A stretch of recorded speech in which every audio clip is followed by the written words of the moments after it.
Hola chicos, buenos días. Bueno, Alguien por favor que confirme mi audio si se escucha bien, por favor. y se escucha. Ya, listo. Entonces chicos, empezamos el segundo parcial con la clase número uno en la asignatura de paquetes contables y tributarios. El parcial pasado nos dedicamos a ver acerca de lo que era Excel, las funciones que tenía, las fórmulas que tenía. Eh, Nos pusimos a estudiar cada una de las fichas, qué grupos tenían, qué conjuntos tenían y para qué servían cada uno de ellos. También nos dedicamos a estudiar acerca de las funciones, de las fórmulas y nos dedicamos a estudiar acerca de la fórmula lógica sí, ¿no? Hemos estudiado acerca de todo eso de paquetes contables y tributarios en la parte del ámbito de Excel, ¿no? Entonces, para este parcial, pues nosotros vamos a avanzar algo de manera tributaria dentro de los paquetes contables. Y el tema a tratar de hoy, que ustedes tienen que ya conocerlo, es acerca del impuesto a la renta, ¿no? Vamos a tocar este tema, ya que este tema se trabaja también de manera virtual, ¿no? Entonces está relacionado con lo que es paquetes contables y tributarios. Como usted se da cuenta aquí, el impuesto a la renta nos dice qué es. El impuesto a la renta se aplica sobre aquellas rentas que obtengan las personas naturales, las sucesiones indivisas y las sociedades, sean nacionales o extranjeras. El ejercicio impositivo comprende del 1 de enero al 31 de diciembre, ¿no? Entonces aquí nosotros estudiamos acerca del impuesto a la renta. ¿Qué es el impuesto a la renta? Pues son aquellas cosas, ¿verdad? O aquel impuesto que se va a aplicar sobre aquellas rentas que obtengan las personas naturales, ¿no? Yo ya les he explicado que las personas naturales son aquellas personas que es a título personal, las sucesiones indivisas y las sociedades, ¿verdad? Que las sociedades o las sucesiones indivisas están compuestas por varias personas y de esas personas tienen a un representante. Como nos dice aquí, ya sean nacional, obviamente dentro del país, o extranjero. El ejercicio impositivo del impuesto a la renta comprende del 1 de enero al 31 de diciembre, o sea, todo el año, ¿verdad? Usted para obtener más información acerca de lo que es la renta o de lo que es el impuesto a la renta, pues usted puede ingresar al artículo número 2 de la Ley Orgánica de Régimen Tributario Interno, en concordancia con el artículo número 1 del Reglamento para la Aplicación Ley de Régimen Tributario Interno, ¿no? Entonces, dentro de estos artículos, pues nosotros encontramos el significado de renta o del impuesto a la renta y nos va a ayudar a entender un poco mejor. El material de los artículos yo se los voy a mandar mediante WhatsApp para que usted pueda leerlos, ¿no? Y pueda despejar sus dudas respecto a eso. Dentro del impuesto a la renta, pues nosotros tenemos que nos dice quién debe pagar. La declaración de impuesto a la renta es obligatoria para todas las personas naturales, las asociaciones indivisas y las sociedades nacionales o extranjeras, domiciliadas o no en el país, conforme los resultados de su actividad económica, aun cuando la totalidad de sus rentas estén constituidas por ingresos exentos, a excepción de, primero, los contribuyentes domiciliados en el exterior que no tengan representante en el país y que exclusivamente tengan ingresos sujetos a retención en la fuente, ¿no? Entonces, este contribuyente que está domiciliado en el exterior, ¿no? Que no tiene un representante en ese país, pues, y que exclusivamente tenga ingresos sujetos a retención en la fuente, son aquellos que van a estar en excepción, ¿no? De la declaración del impuesto a la renta. Tenemos también la segundo punto que nos habla acerca de las personas naturales cuyo ingreso bruto durante el ejercicio fiscal no excedieran a la fracción básica no grabada, ¿no? Si mal no recuerdo, el año anterior nosotros trabajamos con ustedes acerca de la fracción básica y le mandamos a investigar acerca de una tablita, ¿no? Referente al año. Entonces aquí nos habla acerca de las personas naturales cuyos ingresos brutos durante el ejercicio fiscal no excedieran de la fracción básica no grabas, ¿no? Cada año la tabla de la pensión básica va cambiando con unas ciertas cantidades nomás, ¿verdad? Y nosotros no tenemos, o sea, las personas naturales no tienen que exceder ese valor de la fracción básica.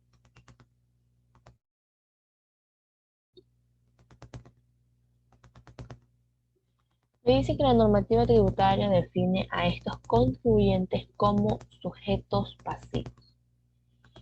En el artículo 4 y 98 de la Ley Orgánica de Régimen Tributario Interno, en concordancia con el artículo 2 del Reglamento para la Aplicación Ley de Régimen Tributario Interno, pues nosotros vamos a encontrar acerca de lo que son los sujetos pasivos, ¿no? Aunque nosotros ya el año anterior también vimos acerca de los sujetos pasivos, entonces se les va a ser más fácil entender acerca del tema. ¿Por qué he colocado y he prevenido poner los artículos? Porque usted más adelante en la universidad tendrá que estudiar los artículos, ¿verdad? Dentro de la carrera de contabilidad de teoría. Entonces usted tiene que estar abordado acerca de este tema y leer los artículos, ya que esto le va a ayudar bastante, ¿no? Entonces aquí le he colocado los artículos, este documento también se los enviaré para que usted lo pueda leer.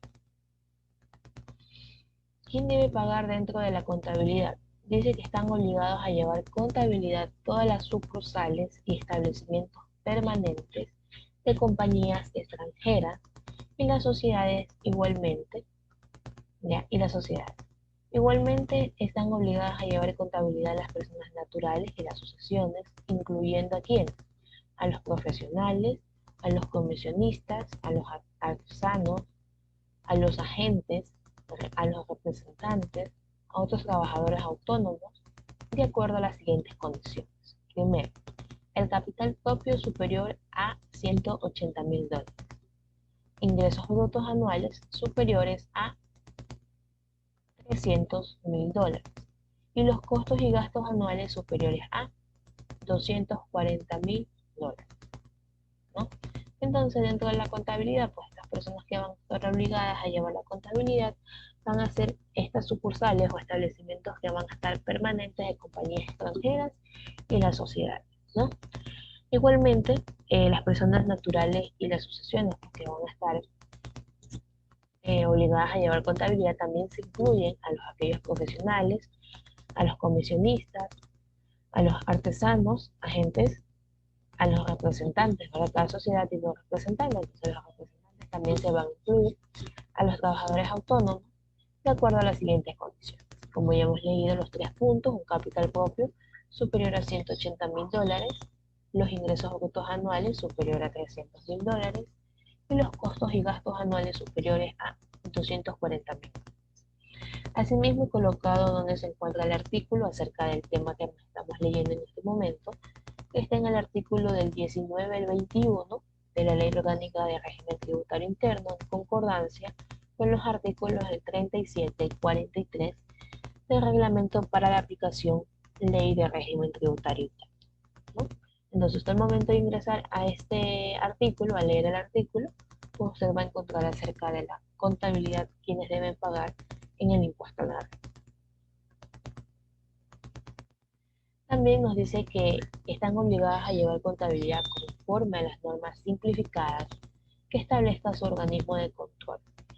Las organizaciones acogidas al régimen simplificado de las organizaciones integrantes de la economía popular y solidaria que al iniciar actividades económicas o al 1 de enero de cada ejercicio impositivo superen los siguientes valores, ¿no? Entonces, aquí nos dice que también están obligadas a llevar contabilidad conforme a las normas simplificadas. ¿Y quiénes establecen estas normas simplificadas? Un organismo de control. Estas organizaciones que van a estar acogidas a un régimen simplificativo de las organizaciones están como integrantes de la economía popular y solidaria, que al iniciar todas sus actividades económicas o al 1 de enero de cada ejercicio impositivo superen estos valores, ¿verdad? Como vimos anteriormente, aquellos capitales propios superiores a $360.000, ingresos brutos anuales superiores a $300.000 y los costos y gastos anuales superiores a $240.000.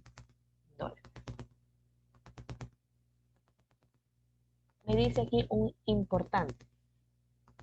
Las personas naturales, sucesiones indivisas y las organizaciones en régimen simplificado que operen con un capital, obtengan ingresos y efectúen gastos inferiores a los señalados anteriormente, quiere decir a los 3 puntos que hemos visto, deberán llevar una cuenta de ingresos y egresos que servirá de base para declarar sus impuestos, ¿no?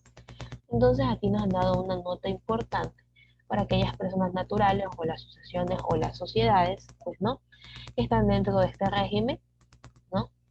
Y que tengan ingresos o un capital o gastos inferiores a los que ya hemos señalado, ¿no?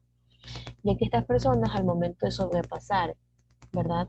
O tener menor cantidad de los ya señalados, pues tienen que tener una cuenta de ingresos y egresos para más después declarar sus impuestos a base de eso, ¿no?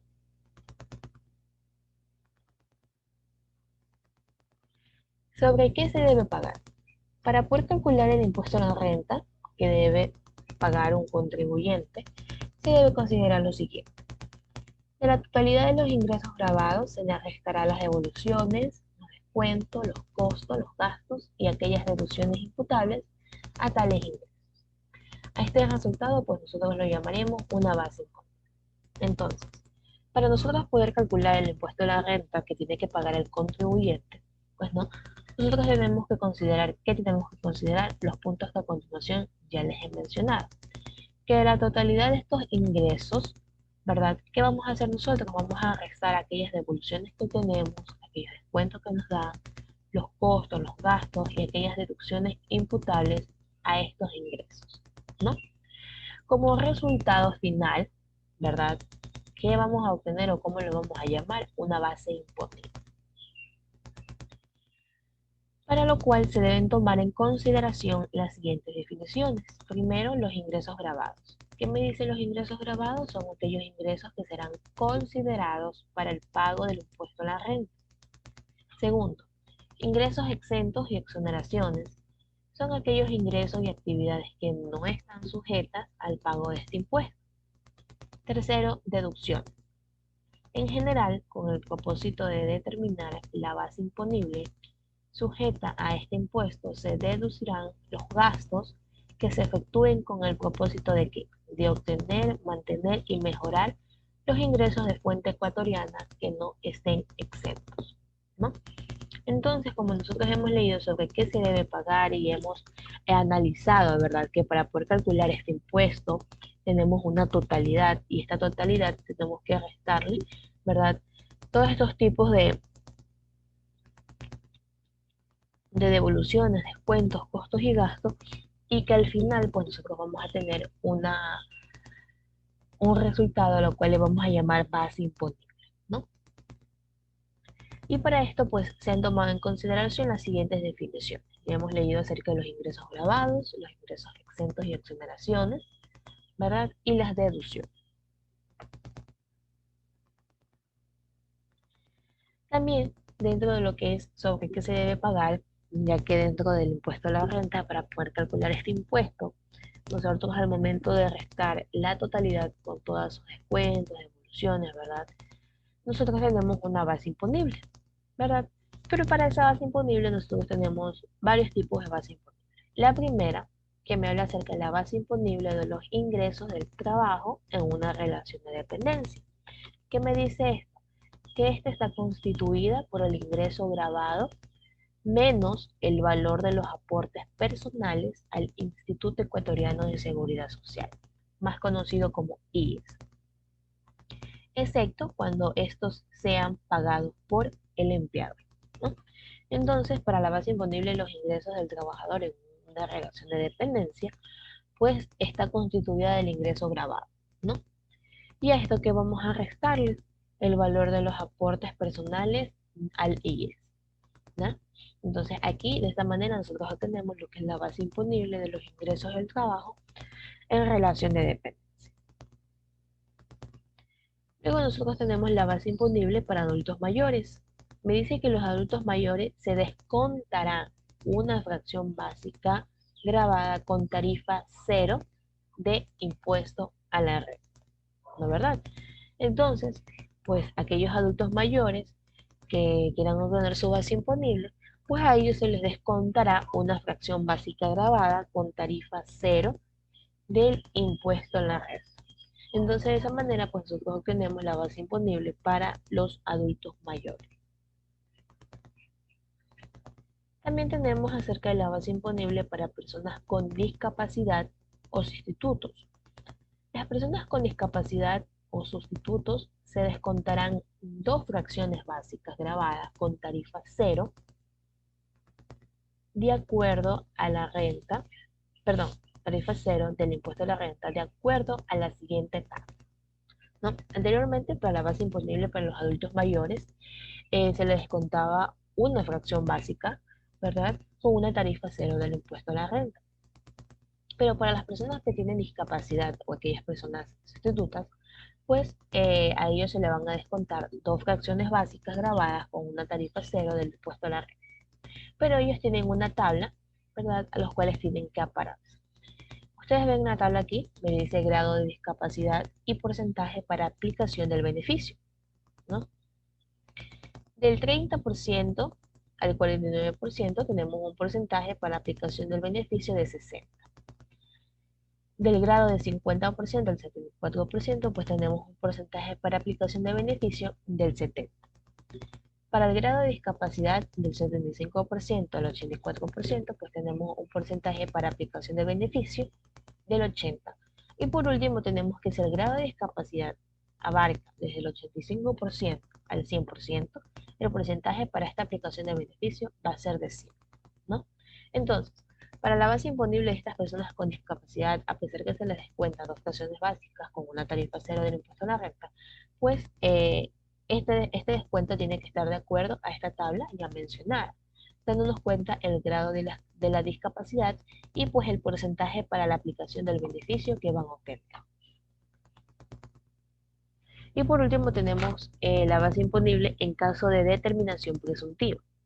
Cuando las rentas se determinen presuntivamente no estarán sujetas a ninguna deducción para el cálculo del impuesto, ¿no? Entonces, para la base imponible en caso de determinación presuntiva, pues la determinación, ¿no? De esta presuntiva no estará sujeta a ninguna deducción, ¿no es cierto? No va a tener ninguna deducción. ¿Para qué? Para el cálculo del impuesto a la renta. Ok, chicos. Entonces, nosotros para la clase siguiente, pues vamos a hablar acerca de lo que es dentro sobre qué se debe pagar. Tenemos acerca de los gastos personales, ¿no? Este es uno de los temas que, pues, se los tiene que mencionar a los chicos de tercero, ya que ustedes tienen que estar empapados acerca de esta información, los gastos personales y conocer cuáles son los gastos personales, qué intervienen en cada uno de esos gastos, ¿no? Entonces, para esto ustedes tienen la primera tarea de este segundo parcial, ¿no? Primero, tienen que investigar los conceptos y ejemplos de gastos personales. Usted puede entrar a la página del SRI, yo como siempre les recomiendo, en la página del SRI se encuentra toda la información que nosotros le brindamos a ustedes y donde pueden encontrar acerca de los gastos personales, ¿no? Usted tiene que buscar los gastos personales, no le voy a decir cuántos son, usted tiene que ya ir buscando, leyendo, investigando, ¿no? Y analizando cuántos gastos personales son, ¿no? Quiero el concepto de cada uno de estos gastos personales y los ejemplos que vienen en cada uno de ellos. Es una tarea muy sencilla de hacerla, la tarea es a mano, chicos, no es a computador. Las tareas de ahora en adelante van a ser a mano. ¿Para qué? Para evitar el plagio y copia de tareas, ¿no? Ya que anteriormente en portafolios, como yo les mencionaba en la clase anterior, en contabilidad general y en costos, es de que encuentro muchas tareas plagiadas y copiadas, ¿verdad? Entonces, si por ejemplo el compañero X tiene su tarea, pues el compañero Y, Z, tiene la misma tarea, ¿no? Entonces, estamos evitando esa parte. Entonces, la tarea es a mano, chicos. Es una tarea muy sencilla que realizar, entonces pueden hacerla tranquilamente. La fecha de entrega, ¿cuál va a ser? El día de mañana, el día de mañana 29 de julio del 2021. Usted puede hacerla en el transcurso de hoy, tranquilo, el día de mañana, y mañana me la puede enviar. Hora máxima de entrega hasta las 5 de la tarde, como yo siempre trabajo con ustedes hasta las 5 de la tarde. El medio de entrega va a ser mediante un formulario de Google. Ya ustedes trabajaron, se les hace sumamente sencillo. Y yo aquí he adjuntado el enlace. Igual, mediante el grupo yo lo voy a mandar de manera separada para que no cause confusión.